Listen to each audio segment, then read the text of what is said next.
Hello, good afternoon everyone.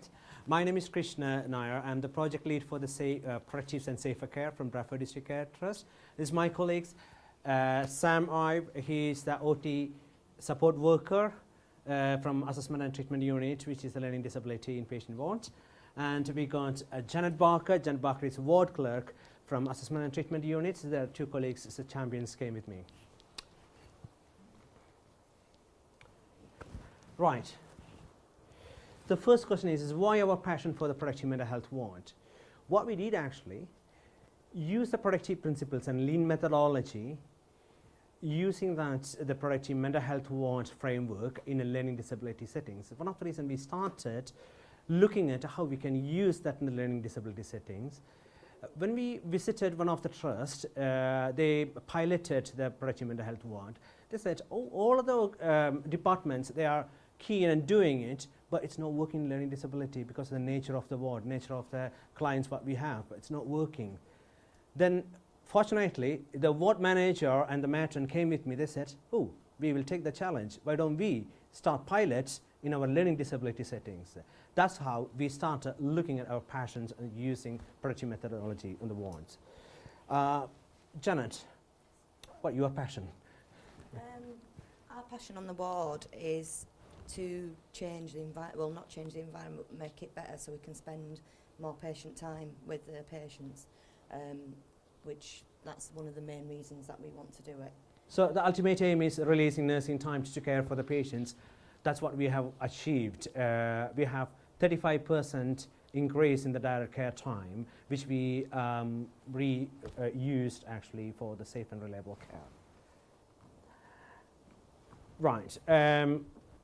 Organization commitment. It's really good to say that we have very good support from the executive management teams. The productive series is one of the top priorities for our trust. And as I mentioned earlier, Assessment and Treatment Unit is one of our pilot wards for the productive programs. You want to just quickly talk about the commitment program launch? The staff buy-in, don't get me, when we first went in, staff were dead against it. Didn't want to come into was like, it's another piece of work, it's something else we've got to do. What can we do to change this? What we did is took that as a challenge and said to the staff, well, if that's the case, what are you going to do to change it? How can you change it? You show us what you want to change. So like the vision, we sent out a completely wrong template to the staff and to the service users to have a look at. So staff were coming back in going, well, that's not right, we don't want that, we want this, we want that. So then staff bought into bits of, and that's how we established the vision. Right. And we have identified champions. You can see two of our champions is here. So one of the ward club, one is support worker. They are the champions actually. And they are two people. They are actually the national point of contact. So people want to know about how it's done in the learning disability. There they are. It's just making sure that we're all part of the team. Everyone's aware of what's going on down from the healthcare support, the OT support, the OTs, the nurses, the housekeepers on the ward, all know where we're working towards and in which direction we're going in, which is where I'll contribute. Okay. And we have some virtual team members which are like dietitians and hotel managers and facilities. So they also came to the ward while we're doing the process mapping exercise. They helped us to do the process to make it right, especially when we looked at the meals modules. We're going to talk about it later. Right. The key performance indicators. This is something actually is we use on the wards, isn't it? Yeah. The questionnaires go out on a monthly basis round to all the staff, asking whether or not they're taking work home with them, whether or not everything's where they expect it to be. And each month all staff fill them in, they all go back and we can record the information so we know that we're improving, we know we're keeping up with what we're doing. Thank you. Right, the quick wins. We start with our well-organized wards. Right, this is the starting points when we come to the receptions. How does it look like on your wards? You enter through reception, you sign in with the people in reception, you've got the main entrance where you've got all the signs, all easy read, there's the photographs on the signs and the pictures of what's in each room. before you even got on the ward, there's a sign up with the staff, and they're not in a regimental order, so you already know everybody before you've gone in the building. Good. To continue with that, how did you organise your ward? She's a champion to organising the wards. To begin with, the organising the ward, one of the first things we went round, like you say, you went into your stock, had a look where we overstocked and where you overbought, and don't get me wrong, nurses were lovely in that fact, but you'd have like 50 boxes of paper, which we weren't going to use, but it was cheaper to buy it. So one of the things we did was standardise the ordering list. Everything, when things go on with the ordering, we change it, up and date it, and do everything like that. The other thing was, the simple thing was photographs, especially because we have agency staff for visual for the patients, for service users on a learning disability ward. Visual is the best key. So one of the best things was staff could see exactly what it was, where it was, even to the fact of the patients, where they were sat, if they had really swallowing difficulties and things like that. We had a placement mat, so when agency staff came in, it stopped them from then going on and giving wrong things what they need to and help and look at what they're doing. Yes. So it would just, everybody became organised with everything. When you look at here, so you can see how much is improved. It used to take more than 5 minutes to find something from the cupboard. Now it is less than 1 minute for you to go and find out, because it's visual.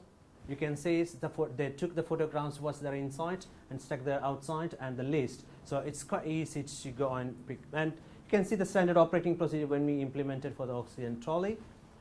It's significantly reduced checking the oxygen trolley.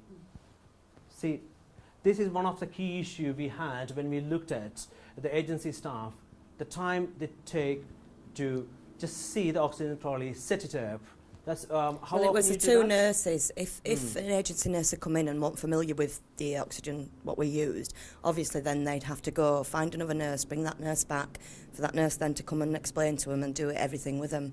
So our manager and the two lead nurses sat down and actually made a standard operating procedure with photographs on explaining, like a checklist, which has now gone standardised around the trust, in our trust.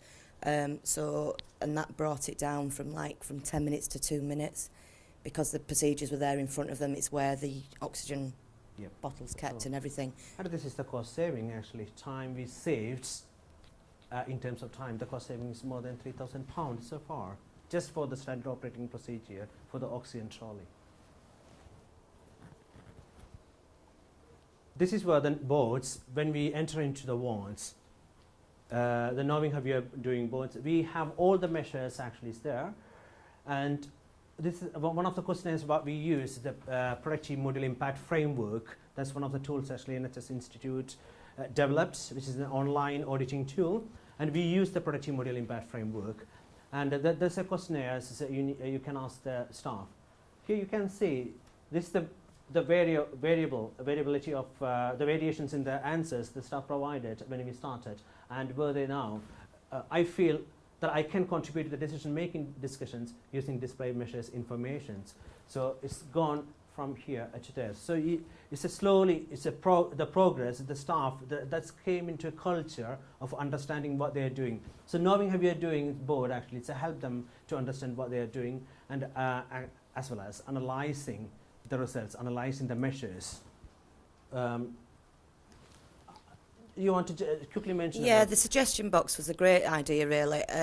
You find a lot of staff don't want to come forward, don't want to put their views in, think it's something else. So what we came up with was a suggestion box, so staff can then post their entries in and leave it anonymous if they want to do. And we found that really helped, that the quiet members of staff then would come forward to put their suggestions forward.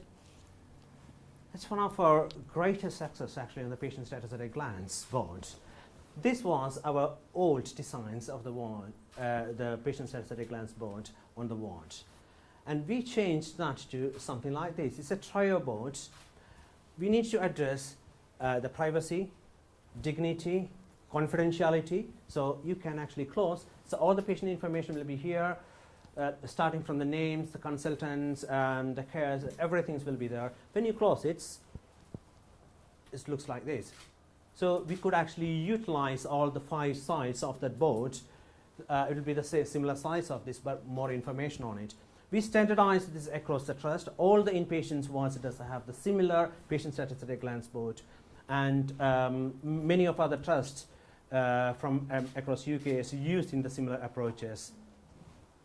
We're also going on to the next level of the RIO on the system, where Yes. the patient status of a glance board is now going to be on to the RIO system. The electronic patient Yeah. statistic glance board. That's what we are currently working on.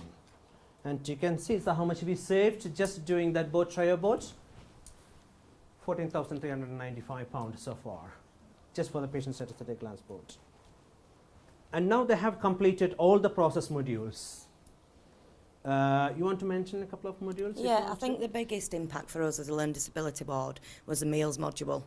If the patients don't visually see what they're getting to eat, it freed up the nurses were having to spend time answering phones when they needed to be with the patients at dinner times because the phones would be ringing.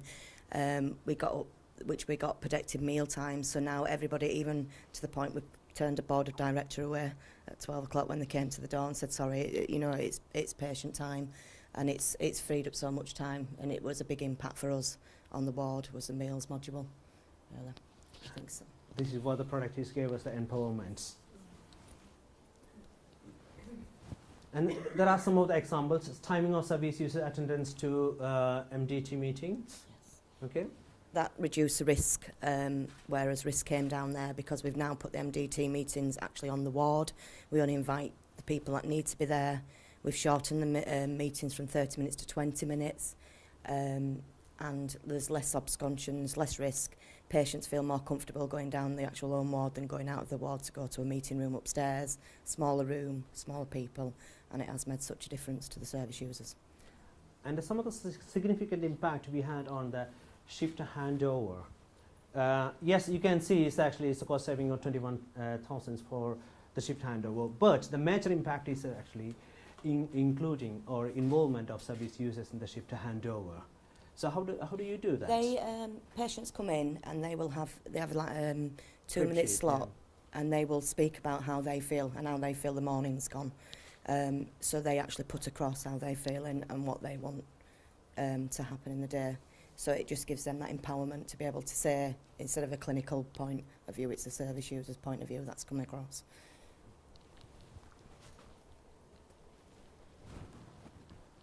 Yeah, this is something actually Janet's invention. Stick down pen. So why it's Okay. happened? The stick down pen is something so simple. It's 76 pence. You get 2 refills and it sticks down on a wire. It stopped medication errors because we had 2 nurses on where one of them, the pen had run out, so the nurse had gone to walk for another pen. In between that, another nurse had come and look at the medication charts. Luckily, a medication error didn't occur, but just by having this simple stick down pen on the wall next to the bed when they're filling in the drug charts, just makes such much difference because you're not having to buy boxes of pens, you're not having to do pen amnesty. It makes such a difference, and it lasts around 3 months. It's there at side. We've put them at side of phones, on the boards of patient observations, and it has made such a difference. And it is really simple, but it's magnificent, the savings. That's That was right, yes. So what we have achieved so far, we have 100% implementation of the productive program within the unit, and our sustainability audit scores. I'm going to show you what we are using for sustainability auditing, which is 100% for the last 4 or 5 months. And we have significant cost savings, more than £150,000 so far in 2 years, and significant improvement in the safety. And we have different safety culture now. So we have our risk management teams also involved in the productive series, so they also will come and train. Another thing is actually it's empowerment. This is my 2 colleagues actually coming here and talking to you what they have done. That's the empowerment. That's what actually we got it from the productive series. And now we are piloting the integration of 15-step challenge with improving dignity and respect in care initiative and the productives. It's probably one of the national pilots in the learning disability settings. So we are looking forward to work with the NHS Institute, some of our colleagues actually, so how we are going to implement it. So our first 15-step challenge starts in this month. So we are going to learn from that, and which will be something actually we need to really look forward, how we are going to do the learning disability. One of the other area is dementia wards. We have 13% reduction in reported incidents, aggression, and violence. And we have significant reduction in the staff absence and 98% of reduction in the amount of reported medication errors. Probably this is slightly, it's in December data, so probably it's 100% now because they have everything is in this hand. The evidence from the staff survey shows a massive increase. As Sam said, actually we do the staff survey every month. So it shows actually the increase in staff confidence and morale, and staff well-being raised from 79% to 98%. Yeah, this is our sustainability auditing tools, which we use where we are currently now. And Janet actually inputs for the sustainable auditing tools. So how does it do now, where you are now?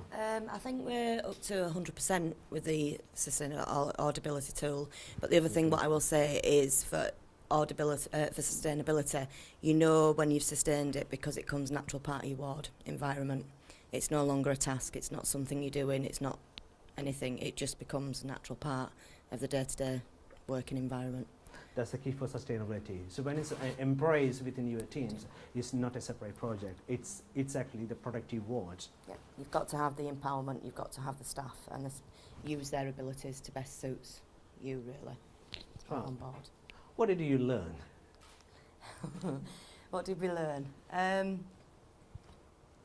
We learned that by realistically putting the effort in, making the changes and using some simple keys, you can make a lot of difference to a ward environment that you're working on, especially when we can raise up to 35% more patient time with the patients, because everything at the end of the day, that's why we're there, that's what we're doing it for, as well as the staff.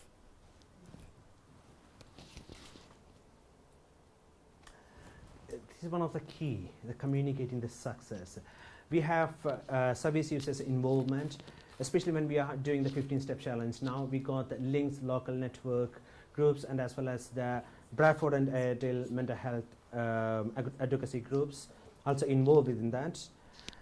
And this again, as I said, actually shifting the culture. So productives, it's now a part of the ward, a part of the area. So it's not something different. And the productives and lean, it's a common terms they use every day on their ward. Oh, this is not productive. Oh, work lean. This is not lean. This is what they do now. Well, a housekeeper will tell you where a weight chair is if it's missing. Yeah, there you go. Right. I'll just take you through the cycle of emotions. They started the program September 2010. That's the time to be launched. So, right, when we launched it, yeah, oh, we are piloting, learning disability, fantastic. So the excitement builds up. Then after a couple of months, actually it's gone down, isn't it? It's really, we saw that on the staff satisfaction questionnaires. Why? This is another one. Do we really need to do this? We've got lots of other works. We need to look after the patients. We don't have the time to do this. It's gone further down, in fact. Oh no, this is too much. We don't have time.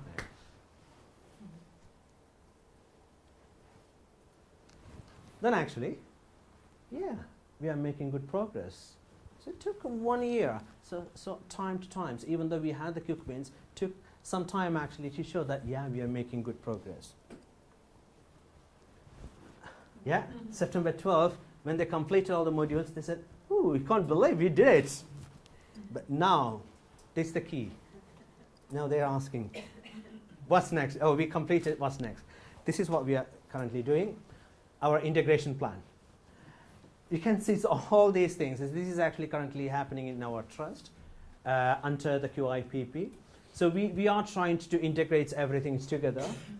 We are going to integrate dignity and respect in care, harm-free care, and the 15 steps challenge together and implement it as one within their services as we are piloting. Yeah. This is our trust vision. the productive series initiatives should not be seen as yet another service improvement project that will run its course, but rather than it becomes a way of working that is firmly embedded into your practice. Is examples, assessment and treatment units, learning disability units. Any questions?